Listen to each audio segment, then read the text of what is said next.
7º ano, tudo bem? Espero que esteja tudo legal, que vocês estejam conseguindo estudar em casa, tá? Tô doida pra gente voltar a se ver na escola, tô com muita saudade de vocês, mas a gente precisa aguentar mais um pouquinho, beleza? A gente hoje vai começar a falar da nossa unidade 2 do livro, que se trata sobre a reforma religiosa e a contra-reforma católica, tá? Até o século VII, a Igreja Católica ela consegue manter uma unidade religiosa na Europa. Mas isso muda quando começa a acontecer a reforma religiosa. A principal consequência da reforma religiosa é a ruptura na unidade cristã e a criação de novas religiões cristãs, tá? Surgem aí pelo menos 3 nessa época, mais ou menos na mesma época, que é o luteranismo, o anglicanismo e o calvinismo, tá bom? Qual foi a origem dessa reforma? Por que as pessoas quiseram tanto essa reforma? Tá? A Igreja Católica ela tem um grande poder, né? Não só na religião, como na questão política também, durante toda a Idade Média.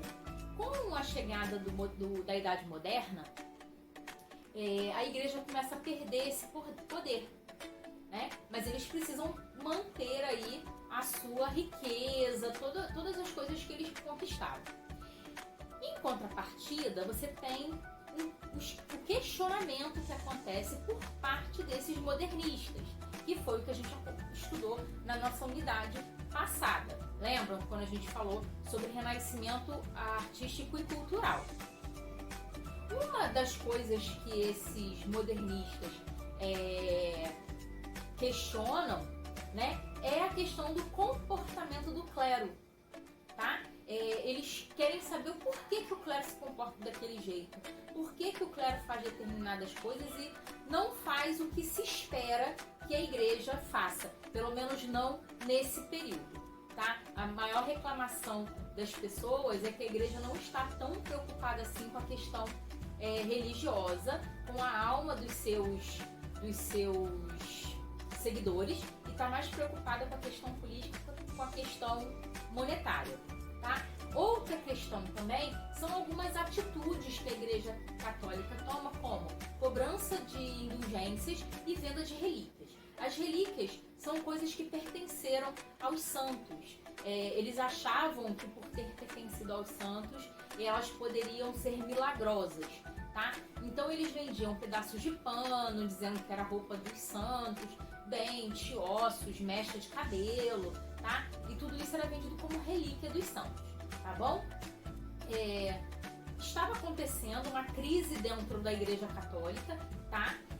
O Papa, ele estava vivendo no luxo, lá pelo século XIV, em que as outras pessoas não tinham esse luxo todo. Então isso também é uma coisa a ser questionada, porque a Igreja Católica ela prega, né, viver uma vida para Cristo, para você não se ligar nas riquezas do mundo, mas o Papa, que é o sumo sacerdote da Igreja Católica, ele vive em um luxo muito grande, tá? Então isso também é uma coisa que provoca uma crise dentro da Igreja. Além disso, você tem um conflito entre a Igreja e a própria prática da fé. Tem também a prática do nepotismo, tá? O que é nepotismo, professora? É a destinação de cargos eclesiásticos a parentes, independente desses parentes terem dons religiosos ou não, tá? Você também tem um questionamento sobre a riqueza que a igreja possui, né, e que ostenta, enquanto toda a população tinha um mínimo para sobreviver, né? Você tem uma discrepância aí. A venda de cargos, preocupação com questões políticas e não com espiritualidade, venda de indulgências, de novo, tá? A venda das indulgências é uma coisa que incomoda muito os pensadores e às vezes até as pessoas dentro da própria Igreja Católica. Vocês vão ver isso mais pra frente um pouquinho, tá? E o que são essas indulgências, gente? Indulgência é o documento que era vendido que concedia graça e perdão em troca de dinheiro. poderia fazer tudo o que ele quisesse, e aí ele chegava para a igreja e pagava, olha, eu tenho dinheiro, eu vou pagar. Aí ele pagava a igreja e a igreja dava um documento onde ele era perdoado de todos os seus pecados e recebia a graça de Deus durante todo o resto da sua vida. É uma coisa que não faz muito sentido hoje, nem lá no passado. Isso tudo leva o Vaticano a uma profunda perda de credibilidade. Tá? Todos esses acontecimentos que eu citei aí, ele vai levar o Vaticano a uma perda de credibilidade, o que não é legal para a igreja. Tá? Mediante isso, a gente tem Martinho Lutero. Tá? Ele era um monge agostiniano, então ele fazia parte da Igreja Católica. Ele que começa a reforma religiosa, ou protestantismo. Se vocês ouvirem falar essa palavra, protestantismo, a gente está falando sobre essa reforma religiosa. Ele é influenciado, ele é um cara que lê muito a Bíblia, ele é um cara estudioso, né? Entre esses estudos todos que ele faz, ele começa a estudar 3 pensadores, tá? Que estão dentro da Igreja Católica ali, são pessoas que passaram pela Igreja Católica. Esses 3 pensadores são São Paulo, Santo Agostinho e Erasmo de Roterdã. Ele é influenciado pela ideia desses 3 pensadores e começa a questionar as ações da Igreja Católica e começa a criar uma base de pensamento próprio, tá? E essa base dele é qual? Ele começa a pensar o seguinte: a ideia dele inicialmente, tá? Não é criar uma nova igreja, não é fazer uma reforma de se criar uma nova igreja cristã. Ele queria, na verdade, era reformar a Igreja Católica. Ele queria que a Igreja Católica começasse a seguir outras bases cristãs. Essas bases, essa ideia dele, né, levava em consideração o quê? A fé em Deus, tá? Que assegura a graça divina e a salvação individual, tá? Então, segundo Martinho Lutero, a fé em Deus ela assegura a você a graça divina e a sua salvação individual. A salvação ela não pode ser compartilhada, a sua salvação é somente sua, ela é uma coisa individual. E para isso ele escreve 95 teses, tá? Ele escreve essas teses e ele cola essas teses, ele prega essas teses, é um documento, na porta da igreja onde ele congregava, que é a igreja de Wittenberg, na Alemanha. Ele faz isso em 1517, tá? Ele prende essas 95 teses que ele escreve contra a Igreja Católica, porque ele tenta levar essas ideias para a igreja e ninguém o escuta, ninguém dá ouvidos a ele. Se vocês quiserem saber mais da vida de Martinho Lutero, tem um filme com o nome dele, que conta a história dele. É um filme bem legalzinho, dá pra assistir aí nessa quarentena, não é um filme muito fácil de achar, mas é um filme histórico legal pra quem quiser, se interessa aí por essas questões religiosas.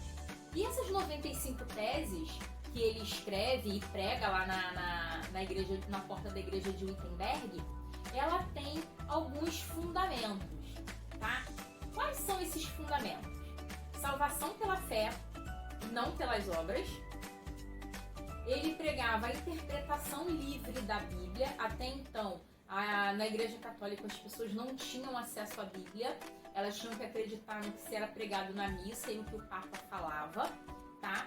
Ele pregava a questão da Bíblia como única fonte de verdade, tá? O batismo como sacramento, assim como a Eucaristia, sendo um sacramento da igreja, tá?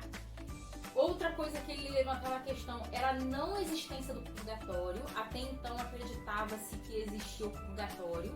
A partir de Martinho Lutero, ele bane essa ideia do purgatório e que não havia a necessidade de adorar a Virgem ou aos santos, tá?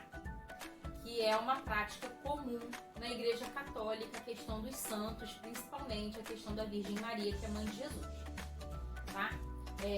Obviamente que isso causa um choque, não só na população, mas principalmente na Igreja.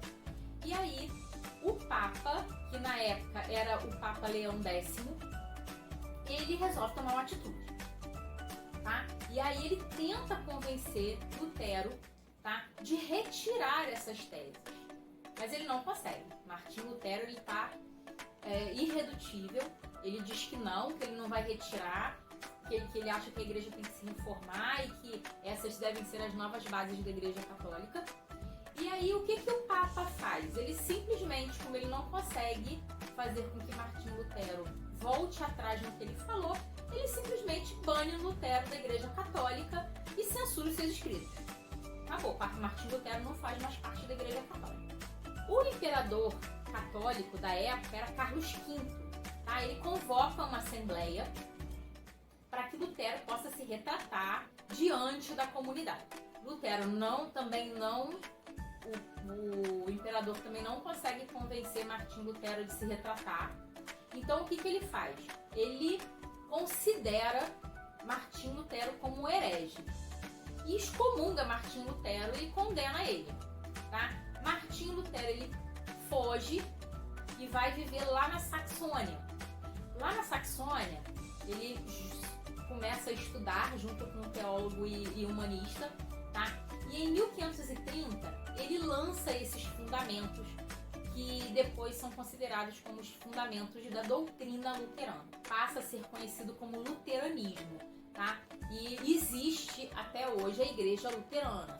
A reforma, ela se expande para toda a Europa. Nobres príncipes e burgueses começam a ver aí nesse movimento da reforma religiosa uma oportunidade de confiscar os recursos da Igreja Católica, tá? Eles se aliam às pessoas que estão à frente dessa reforma, tá?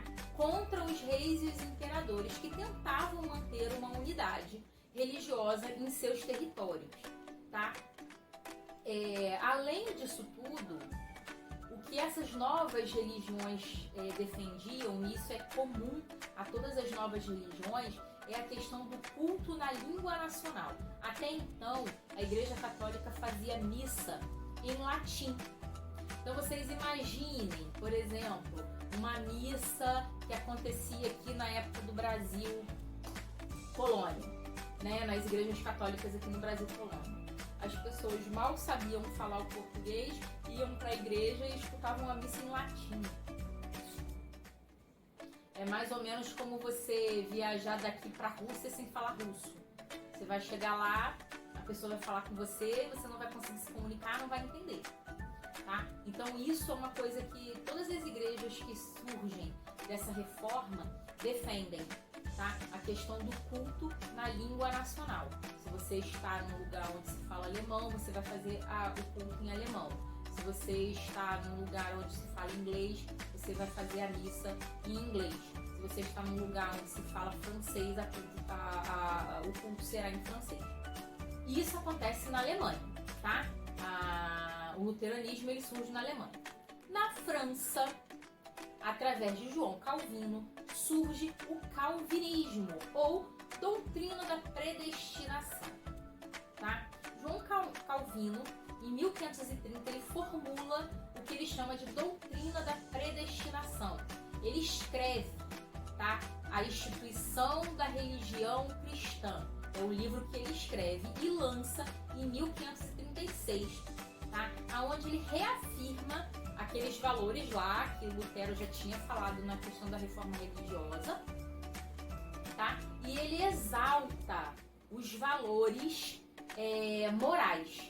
Então ele acha que é importante a gente preservar os valores morais, tá? Logo, essa religião é aceita pelas autoridades de Genebra, aonde é a atual Suíça. logo Genebra se torna como o mais importante centro da reforma calvinista, tá? Os calvinistas, eles eram mais radicais um pouco do que os luteranos, tá? E eles foram denominados, tá, pelo nome de huguenotes. Então, todos os seguidores de Calvino eram chamados de huguenotes, tá? E esses huguenotes, eles travaram confrontos grandes e sangrentos com os católicos. Por último, a gente vai falar sobre a Igreja Anglicana. A história da Igreja Anglicana é super legal, é super interessante, porque não tem muito a ver com as questões religiosas, tá, gente? A Igreja Anglicana, ela surge na Inglaterra, tá? E também lá pelos anos de 1500, 1534, ali pelo primeira parte dos anos de 1500. Mas o mais interessante da Igreja Anglicana, né, é que as outras religiões que a gente vê são sempre pensadores, né, pessoas que estão ali preocupadas com a questão da Igreja Católica, que estão querendo outras ideias na questão religiosa. A Igreja Anglicana, ela não surge assim, tá, gente? A Igreja Anglicana, quem monta a Igreja Anglicana é o rei da Inglaterra, o nosso querido e amado Henrique VIII, da dinastia Tudor, tá? É o pai da Elizabeth I, tá bom? E o mais interessante é que Henrique VIII, ele se casa, tá, com uma mulher chamada Catarina de Aragão. A história da família de Henrique é muito complicada. Catarina de Aragão, ela era a princesa destinada ao irmão de Henrique VIII, que era Henrique VII. Chegou a casar com Henrique VII, ela era um pouco mais velha do que Henrique VIII, só que antes do casamento se consumar, Henrique VII tem uma queda de cavalo e morre, tá? Então, Henrique VIII acaba desposando a cunhada. Já começa estranho por aí. Então, ele casa com a cunhada, porque, como a gente já tinha falado anteriormente, os casamentos, eles eram contratos, né, políticos. Então, ele cumpre isso para poder manter ali o contrato que quem deveria cumprir era o irmão. Só que o que acontece? Catarina, ela tem 8 filhos com o Henrique VIII. Dos 8, somente um vinga e uma mulher, tá? É uma filha, ela não consegue dar filhos. E Henrique VIII estava ficando muito preocupado, porque ele era o último da família Tudor ali. Se ele não deixasse um filho homem, ele achava que ele não ia conseguir manter o poder na família. E aí ele resolve se divorciar de Catarina de Aragão. Faz um pedido à Igreja Católica para que o Papa anule o casamento dele. E o Papa se recusa. E aí o negócio começa a ficar complicado. Porque o Henrique VIII ele já tinha uma outra pretendente à vista para casar, uma mulher mais nova. Então ele simplesmente, quando o Papa não concede o divórcio dele, nem a anulação do casamento, ele simplesmente, ele mesmo dá o divórcio para ele, para Catarina de Aragão. Ele não tem coragem de mandar matar a Catarina, o que as outras esposas dele não tiveram sorte nesse quesito, mas ele simplesmente expulsa ela da Inglaterra, manda ela embora e se casa com a outra pessoa que ele já tinha em vista, que se chamava Ana Bolena, tá? É óbvio que o Papa, quando soube, não gostou nem um pouco, né? E ele simplesmente excomunga o Henrique VIII, né? Não cumpriu o que ele falou, ele foi lá e excomungou o Henrique VIII. Aí Henrique VIII não gostou, ele não gostou do que o Papa fez e ele simplesmente rompe com a Igreja Católica e monta uma igreja para ele, onde ele é o todo-poderoso da igreja, é ele que manda na igreja, é ele que decide. E o anglicanismo é a religião da Inglaterra até hoje. Então Elizabeth II, que é a rainha da Inglaterra, ela é a rainha, né? E é a chefe maior da igreja anglicana na Inglaterra. E aí o que Henrique VIII faz? Além dele criar uma nova religião, ele simplesmente confisca. Ele faz uma lei, né? Ele rompe com a igreja, ele cria uma nova igreja, uma nova religião. E ele, dentro dessa lei, ele confisca todas as terras da igreja católica. Ele faz com que todo o clero do Estado seja subordinado a ele. Ele nega o poder ao Vaticano e ele fecha todos os monastérios da Inglaterra, tá? E para completar, para ficar assim muito bom, ele vende todas as propriedades da Igreja Católica e acrescenta esse dinheiro à fortuna dele, né? Muito legal isso, né? Então a criação da Igreja Anglicana é a mais diferente, é a que tem mais questões políticas envolvidas do que questões religiosas, tá, gente? Se vocês quiserem aí, a gente tem alguns filmes legais sobre essas questões.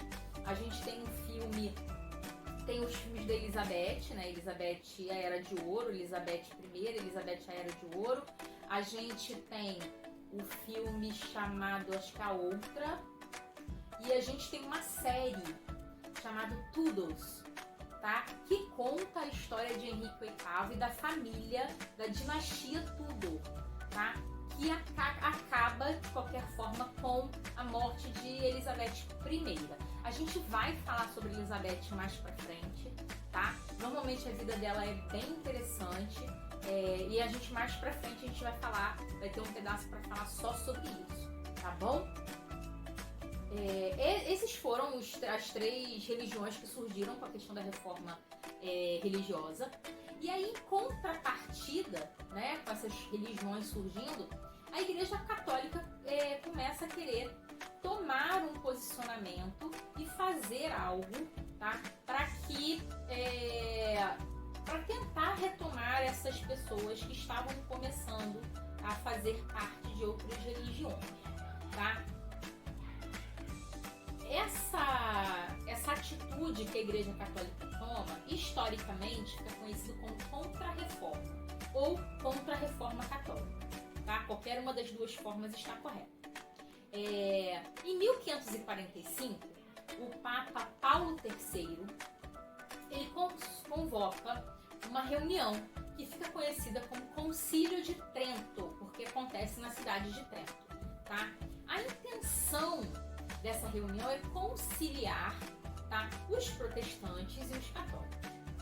Mas é óbvio que isso não acontece, tá? Então esse concílio ele acabou servindo para reorganizar a Igreja Católica e desenvolver uma estratégia para enfrentar o protestantismo que estava crescendo, principalmente nas colônias, onde era mais difícil o controle pelo Vaticano, porque eram lugares mais longe, tudo mais, então era um pouquinho mais difícil esse controle. O Concílio de Trento, ele acontece de 1545 até 1563, e ele começa com o Papa Paulo III e termina no pontificado de Pio IV. Quais foram os resultados do Concílio de Trento? Fortalecimento da autoridade do Papa. O Papa ele começou a ser visto como um representante de Deus na Terra, tá? Houve também o fortalecimento da doutrina tradicional da Igreja Católica e o reforço na importância dos 7 sacramentos, tá? Eles preservaram alguns valores também dentro desse concílio, ficou definido a preservação de alguns valores da Igreja Católica, entre eles o celibato clerical, né, que é a questão dos religiosos se manterem solteiros, a infabilidade do Papa, quer dizer, o Papa não falha, ele não erra.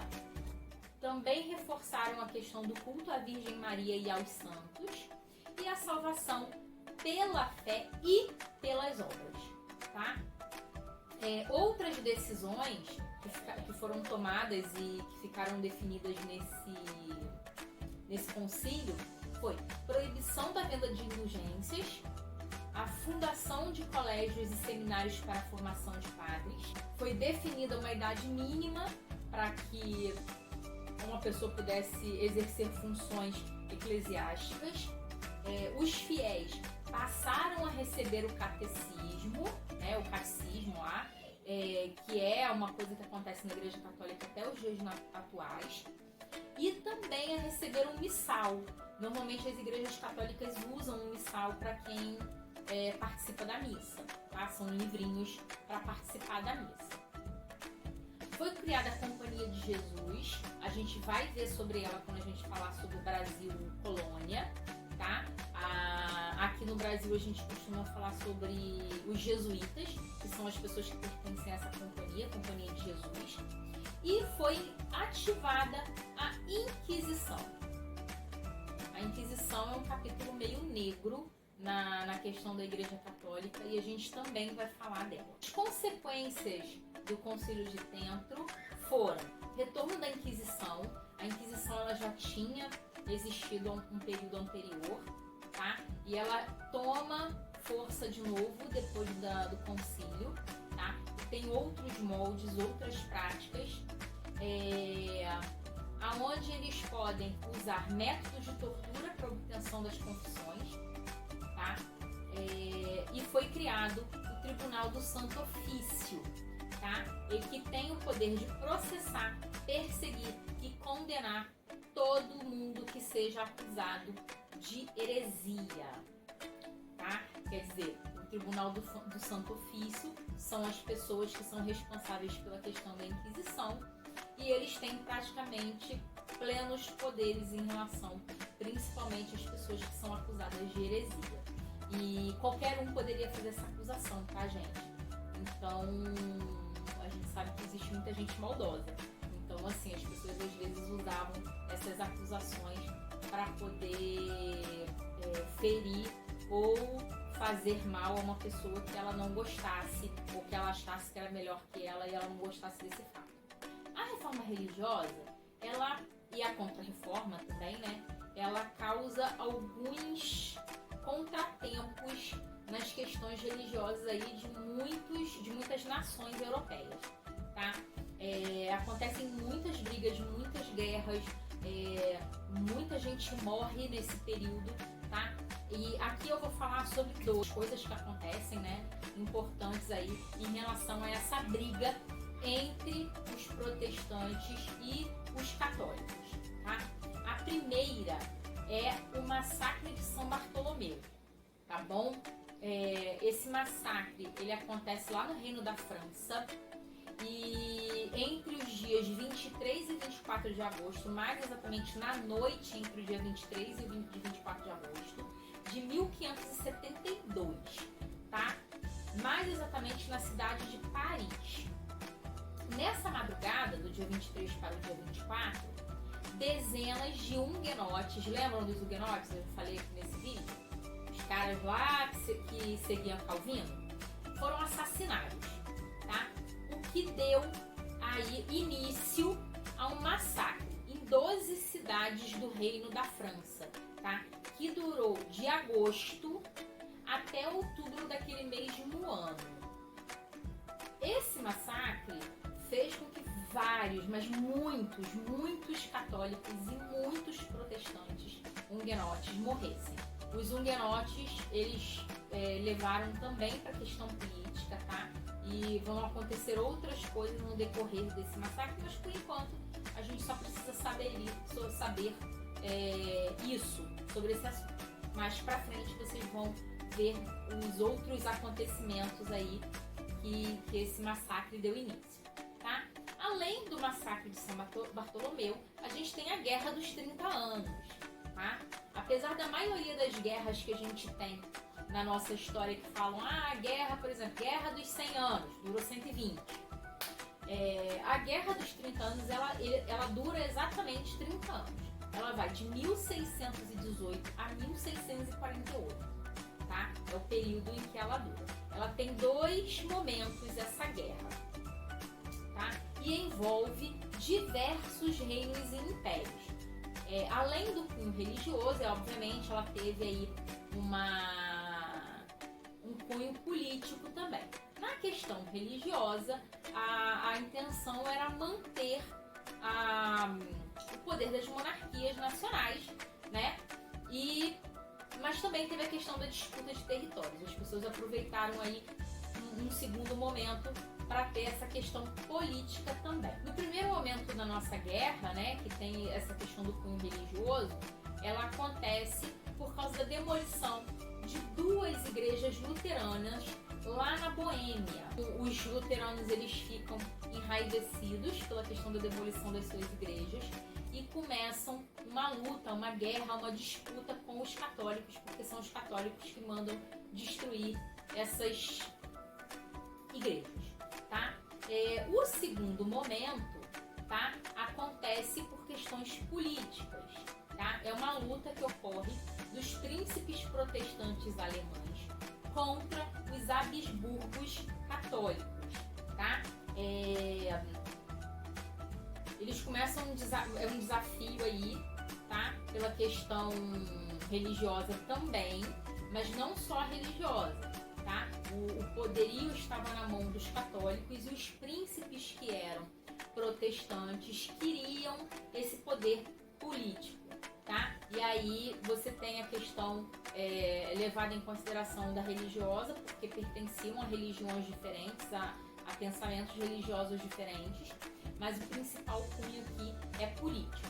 Você tem aí uma disputa pelo Império Romano Germânico Sagrado, tá? Que engloba a Áustria, Alemanha, Boêmia e Hungria, tá? A Espanha, que não é perto desses lugares, ela também entra nessa guerra, tá? E luta do lado da Áustria. Por quê? Porque os governantes espanhóis da época, tá? Era um soberano de Habsburgo. Então eles juntam poderes ali e a Espanha luta a favor da Áustria, tá? Em 1635, a França entra na briga. E aí não tem mais pra ninguém. A França derrota todo mundo, tá? E se torna, em 1648, quando a guerra acaba, a maior potência mundial. Como consequência da Guerra dos 30 anos, fica uma devastidão só, tá? Você tem os poucos sobreviventes. Esses poucos sobreviventes, eles não têm sementes, né, para poder refazer. Para quem já viu cenas de guerra ou já viu algum filme que mostre assim, cenas de guerra, vocês sabem que a guerra ela provoca não só a questão política, mas no local social também fica destruído. Foi destruído todas as plantações do lugar, tá? Além das plantações, eles ficam sem as plantações e sem as sementes, tá? Então esses poucos sobreviventes, eles não conseguem se reorganizar na questão da agricultura, tá? A produção deles fica desorganizada, tá? Pela questão da falta de sementes e pela questão da ocupação militar. Essas aldeias começam a ser despovoadas, as pessoas começam a abandonar esses lugares de plantação.